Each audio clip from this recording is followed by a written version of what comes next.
process, we're going to look at a vendor record that has multiple currencies set up. So if we take a look at this vendor record here, we could see that 3 different currencies are being accepted or being used. So what we're going to do now is go ahead and create a new bill.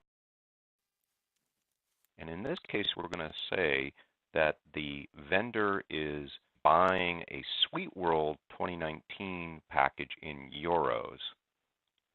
And in this case here, we're going to say that the amount of the euros was 2,200 euros. We'll go through the process there. We'll call that Sweet World 2019. Okay, and we save that. We will approve the bill. Let's assume that we are going to be able to pay British pounds for this euro invoice. And the 2,200 euros, we agreed that we would pay 1,900 British pounds for this 2,200 euro bill. So what we do is we click Edit. We come over to a new tab that's located over here.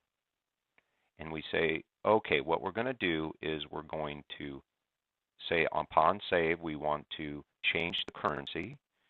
We now have a drop-down of the various currencies that are available. We're going to say we're going to work with British pounds.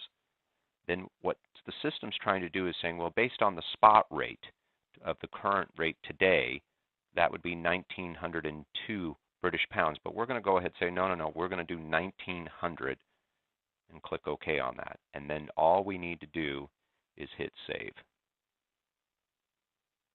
At this point, what we did is we added another line here for bill in different foreign currency for a negative number. Here's our 2,200.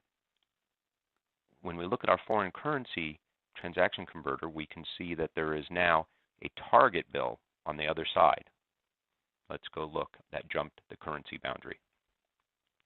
Now this one here is the new bill that looks the same, but notice it's British pound, and it has an exchange rate, and it's for 1,900. And now this would be the bill that would ultimately go through a conventional approval process and be paid and aged and so forth, and then it would be satisfied by British pounds. And it's effectively using this clearing item here. Now behind the scenes is a cross-reference record. Let's refresh this and we will see the cross-reference record. Here's the cross-reference record, and we can look at what the cross-reference record is helping us see. The source transaction here was in euros, and the amount was in base currency, which happened to be US dollars, was 2,485.69 US dollars. And we used an item to allow us to jump the currency boundaries.